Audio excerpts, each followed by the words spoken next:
Assalamualaikum warahmatullahi wabarakatuh. Waalaikumsalam warahmatullahi wabarakatuh. Ini dari kelompok 6 ingin mempresentasikan proyek kami yaitu Mini OS. Sebelumnya perkenalkan, saya Jana Putra Asyuni, 3 digit terakhir 073, TRO Angkatan 2024. Perkenalkan, nama saya Hasbi Rahmat Fauzi, 3 digit NIM terakhir saya 074 dari TRO Angkatan 2024. Perkenalkan, nama saya Muhammad Itadu Ilham, NIM 3 digit terakhir saya 076 dari Angkatan 2024. Perkenalkan, nama saya Muhammad Amara Dikwangito. NIM digit terakhir saya 061. Saya dari TRO Angkatan 2024. Proyek yang kami buat adalah proyek Mini OS dengan bahasa pemrograman C. Mini OS adalah suatu program yang kami buat untuk mensimulasikan operasi sistem secara kecil-kecilan.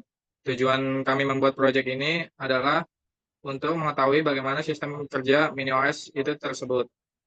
Setelahnya kami akan menjelaskan tentang flowchart untuk program yang kami buat. Yang pertama ada flowchart kernel yang akan dijelaskan oleh Ilham. Ya, di sini saya akan menjelaskan flowchart kernel. Dimulai dari start, kernel dimulai. Initialize kernel, tabel proses dianalisasi, lalu akan memunculkan create proses. Periksa apakah tabel proses penuh. Jika ya, tampilkan pesan error. Kembali ke menu. Jika tidak, tambahkan proses baru, PID, nama, dan prioritas, lalu list proses. Tampilkan semua proses yang ada di tabel, schedule text. Cari proses dengan prioritas tertinggi. Ditemukan, jalankan proses, tandai sebagai selesai. Jika tidak ditemukan, tampilkan pesan no process to schedule. Terminate proses. Periksa proses berdasarkan PID. Jika ditemukan, tandai proses sebagai selesai. Jika tidak ditemukan, tampilkan pesan error. Ulangi langkah di atas atau keluar jika selesai. Lalu program end, kernel berhenti. Selanjutnya yaitu adalah flowchart memory. Kita akan mulai dari start. Program dimulai dan modul memori dianalisasi. Initialize memori. Alokasikan blok memori awal. Tetapkan ukuran total memori dan blok yang tersedia. Allocate memori. Periksa apakah memori yang diminta tersedia. Jika ya, alokasikan blok memori, lalu tandai sebagai terpakai. Jika tidak, tampilkan pesan error, not enough at memory. Deallocate memory. Periksa apakah alamat blok valid. Jika ya, tandai blok memori sebagai tidak terpakai. Jika tidak, tampilkan pesan error atau invalid address. Display memory status. Tampilkan status memori, blok yang terpakai, blok yang tersedia. Repeat or exit. Ulangi operasi, alokasi memori, dealokasi memori, cek status memori, lalu keluar jika selesai. Dan end. Program berhenti, memori yang dialokasikan dibebaskan.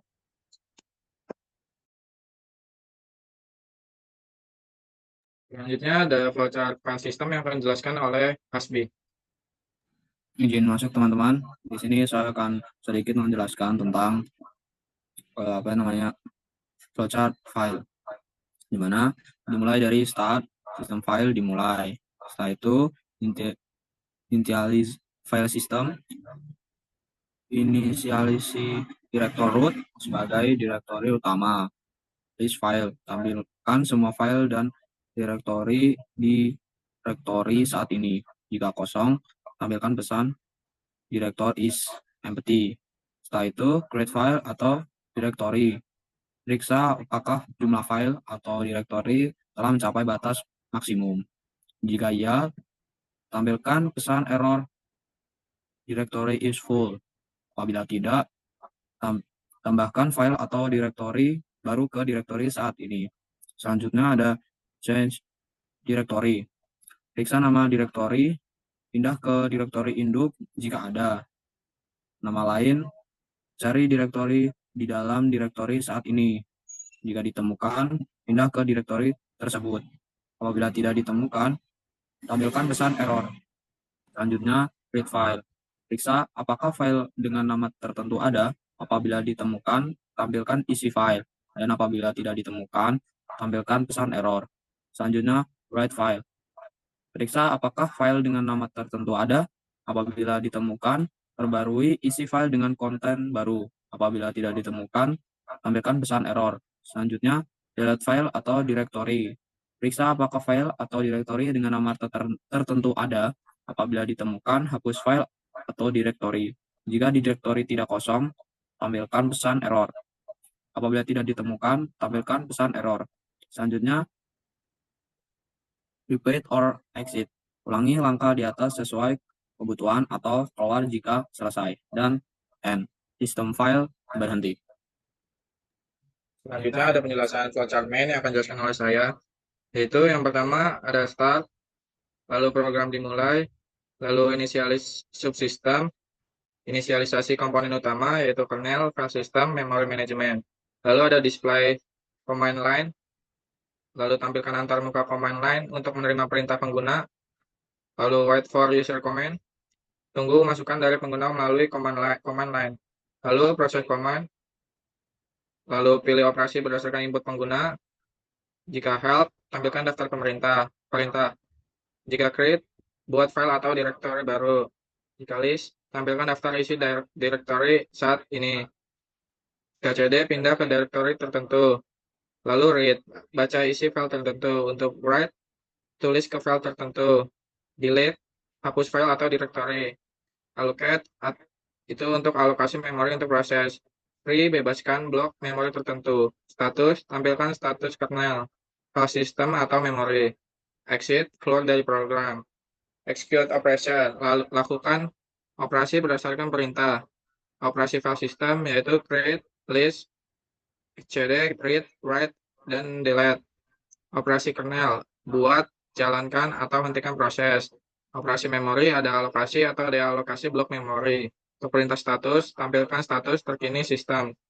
Lalu lanjut ke check exit command, yaitu pertanyaannya apakah perintahnya adalah exit. Jika iya, lanjutkan langkah berikutnya. Jika tidak, ulangi ke langkah wait for user command. Lalu shutdown subsystem, bebaskan semua sumber daya, yaitu memori, proses, file, dan lain-lain. Lalu end, program berhenti. Selanjutnya ada penjelasan tentang program yang kami buat yang akan dijelaskan oleh Amara Dipo. Baik, karena ini penjelasan program, mari kita lanjut saja. Yang pertama akan saya buka pada hasil codingan kami, yaitu ya kurang lebih seperti ini ya. Oke, yang pertama, dari namanya aja kan udah kelihatan tuh. Yaitu MiniOS. MiniOS apa sih? Ya yang sudah dijelaskan, MiniOS itu ya anggap aja simulasi mini dari operating system. Ya OS sendiri itu dia menginclude yang pertama kernel, habis itu file system, main dan memory. Nah, untuk program utama kami terletak pada main, yaitu kami menggunakan berbagai kode seperti yang dilihat, ya. Kami menggunakan stdio, library, string, unistd, dan ini juga include-includean header, dan juga kami menggunakan masih banyak lagi yang kami gunakan. Oke, kemudian untuk kernel kurang lebih seperti ini. Kernel itu apa sih di sini? Nah, jadi itu kernel itu dia untuk jalannya sistem. Dia itu sistem utama. Ya, jadi tanpa kernel maka OS itu nggak bisa berjalan. Sedangkan untuk file system sendiri itu dia ya bermaksud untuk bahan file ininya. Jadi dia bisa melakukan create, read, update, dan delete. Untuk lanjutnya langsung saja ya kita run aja ya. Hmm.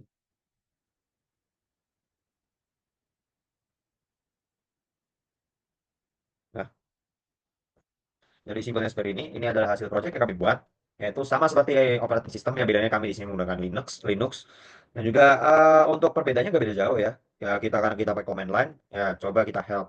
Nah, untuk perintah bantu di sini, nah jadi ini hasil komen yang kami kemarin kerjakan, yaitu ada create, list, cd atau change directory, habis itu read untuk membaca, write untuk menulis, delete untuk menghapus, dan juga exit untuk keluar. Nah, sekarang saya di sini akan mencoba membuat sebuah directory. Create misalnya tes directory as SB. Nah, di sini apakah dia directory atau file itu? Kalau misal saya mencet yes, maka dia akan directory.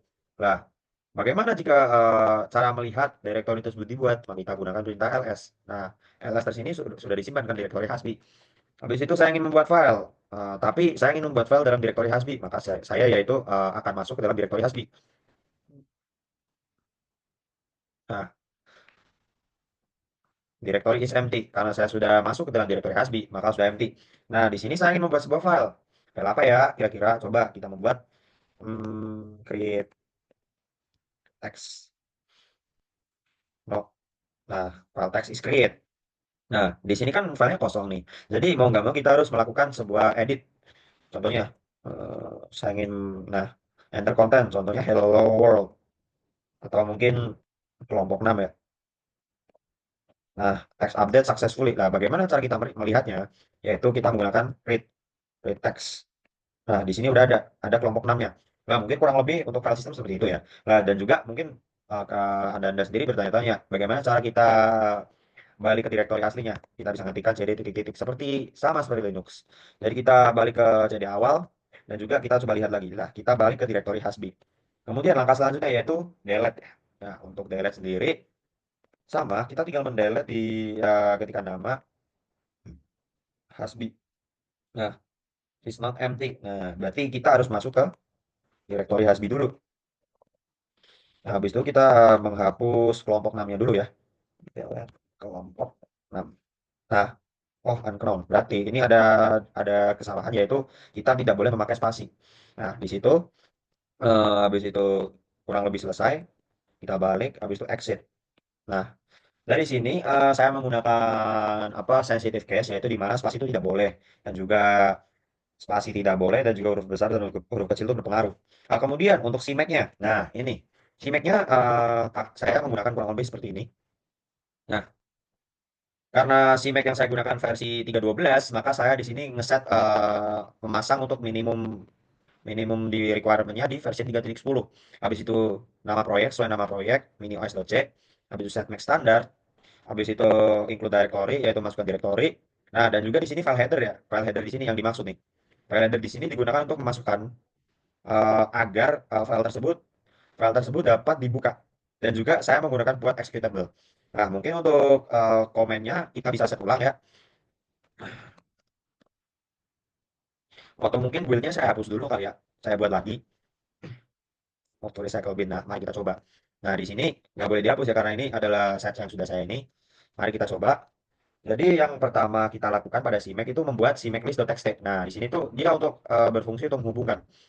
Nah, sekarang saya coba buat biar dia langsung jadi. Yang pertama kita lakukan make directory atau mkdir build. Nah, kalau sudah baru kan sudah nih dibuat nih jam berapa, waktu berapa, habis kita masuk ke build. Nah, di sini sudah masuk ke dalam folder build. Nah, di sini karena saya menggunakan minjw, nah, maka yang saya lakukan adalah saya melakukan perintah ini, cmake titik-titik min g group, min g make file, dan juga pathnya kita masukkan, dan kita tunggu. Nah, selanjutnya kita akan masukkan perintah yaitu min gw strip 32 make. Nah, ya, di sini tuh fungsi dari cmake yang membuat file. Nah, kita masukkan. Nah, karena sudah build sudah ada minios yang kita tadi buat yaitu minios.x, maka kita lakukan perintah executable yaitu minios.x. Nah, salah. Nah, kurang lebih seperti itu fungsi CMake kami. Mungkin sekian ya dari yang bisa saya sampaikan. Saya kembalikan kepada saudara Zahra. Ya, sekian dari presentasi kelompok 6 tentang proyek kami yaitu proyek minios dengan bahasa pemrograman C. Sekian, terima kasih. Assalamualaikum warahmatullahi wabarakatuh.